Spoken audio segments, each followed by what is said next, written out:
Okay, so you want to own a private school. You picture it already. A small brick building with a bell out front, a hallway of little coat hooks, each with a name written above it, the sound of 20 children reciting the alphabet in unison somewhere down the corridor. You imagine yourself as the person who built that place, the founder, the head of school, walking the grounds while parents wave at drop-off, and a teacher you personally hired reads a story to a circle of 5-year-olds sitting cross-legged on the rug. There's a version of this fantasy that isn't really about money at all.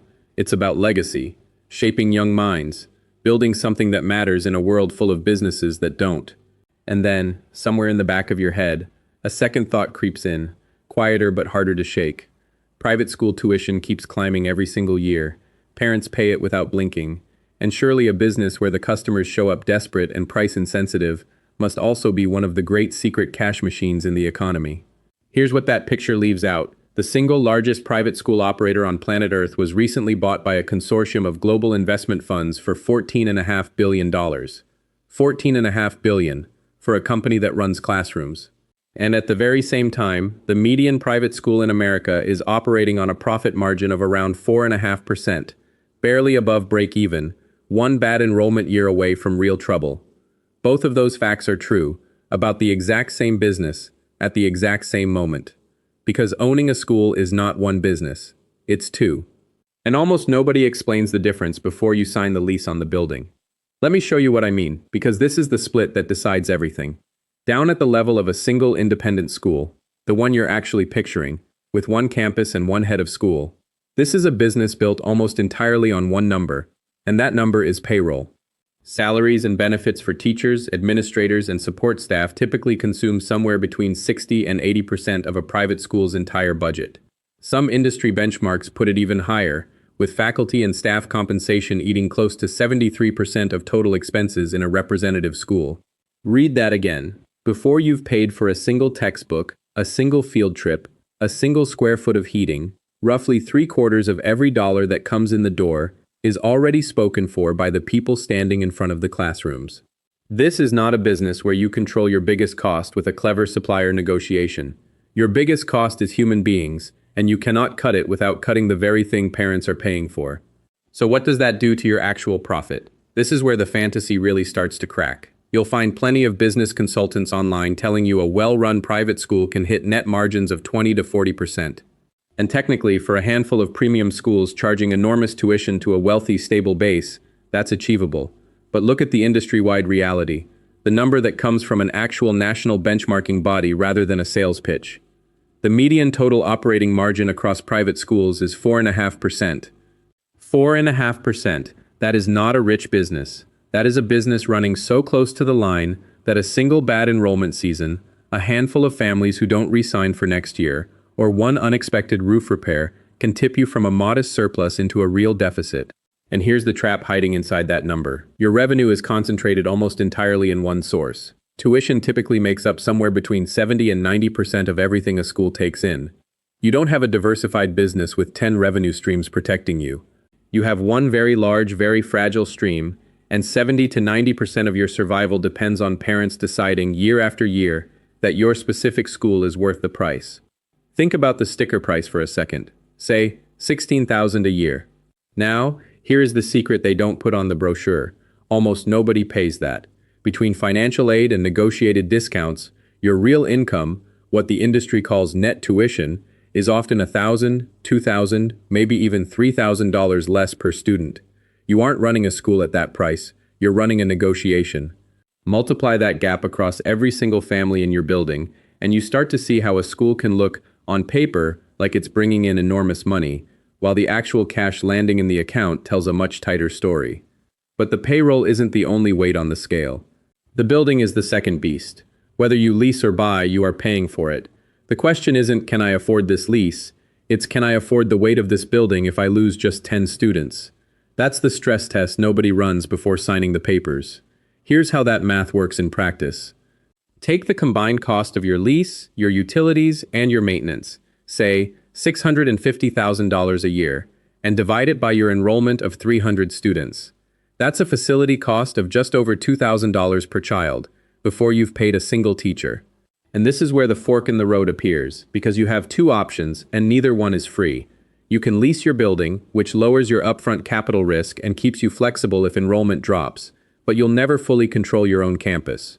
Or you can own your building, which builds long-term brand strength and stability, but now you're carrying debt service and maintenance costs that can quietly strangle your margins the moment enrollment dips in a down year. There is no version of this business where the building is free. The only choice you get to make is which kind of expensive. And even that isn't the full picture, because there's a hidden cost lurking behind every empty desk in your school, and it's one most first-time owners never see coming until it's already hurt them. It's the cost of losing a student. Every family that doesn't re-enroll for next year doesn't just cost you their tuition, it costs you the enormous marketing and admissions spend required to replace them. One industry projection puts total acquisition cost at a genuinely staggering share of revenue by the back half of this decade. Which means the single most important number in your entire business might not be your tuition price at all.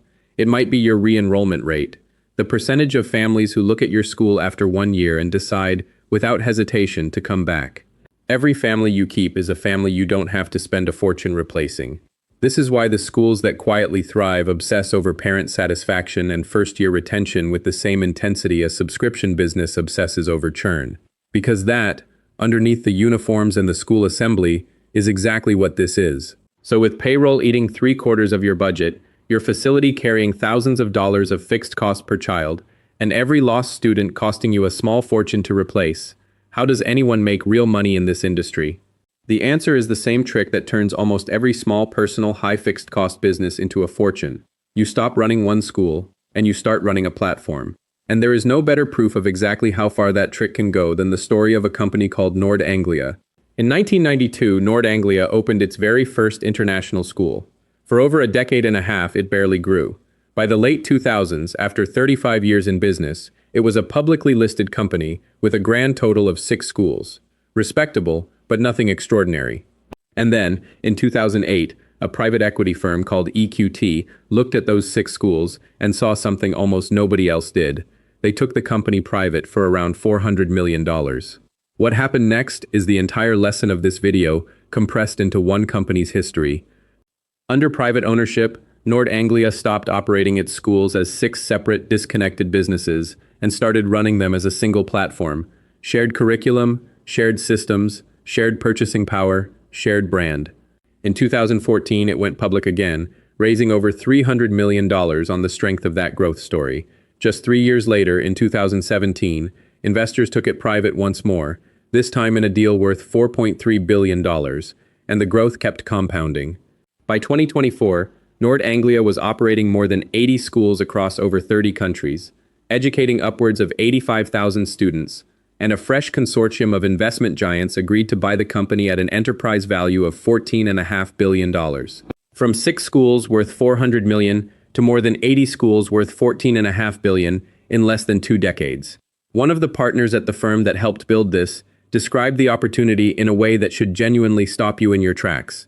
He said Nord Anglia is the biggest K-12 school operator in the entire world, and its market share is still only around 1.5%.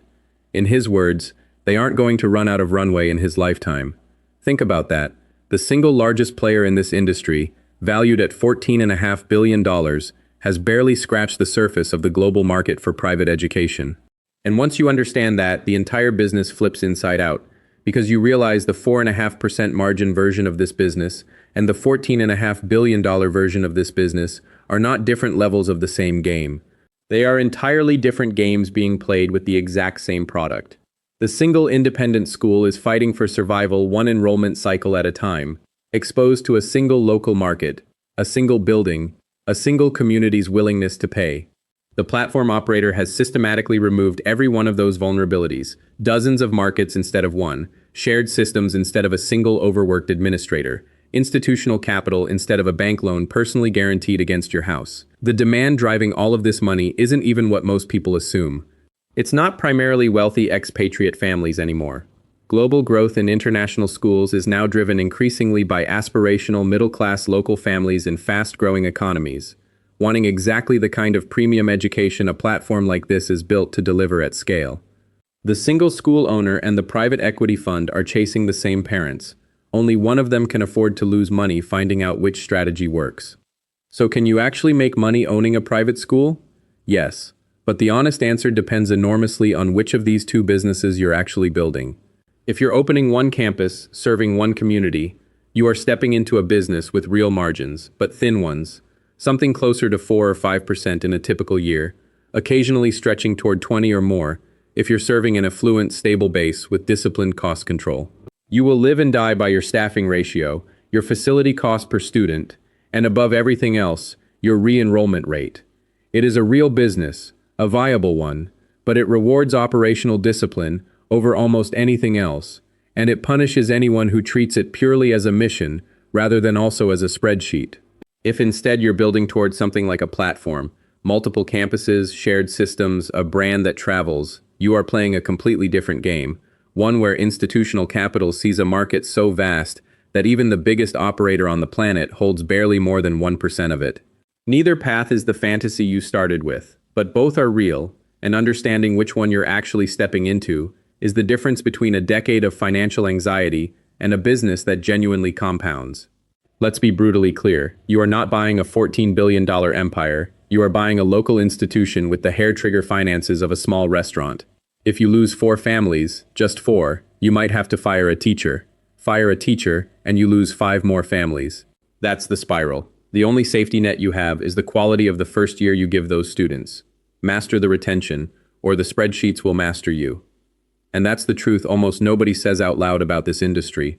The romance of the private school is completely real. The sense of purpose, the gratitude of parents, the genuine, irreplaceable good of watching a child flourish because of something you built. That is not a lie, and it's not marketing. It's the actual, honest reward of doing this well. But the economics underneath it are a cold, unforgiving spreadsheet about payroll ratios and facility costs and re-enrollment percentages, and the two truths live side by side, every single day, in the same building. You can be moved to tears at a graduation ceremony and still know, with total clarity, that the ceremony is not where the business succeeds or fails. The owners who struggle for years are the ones who bought the mission and never learned to read the spreadsheet underneath it. The owners who build something lasting are the ones who can hold both truths at once, protect the mission fiercely, but never once let it blind them to the arithmetic paying for it.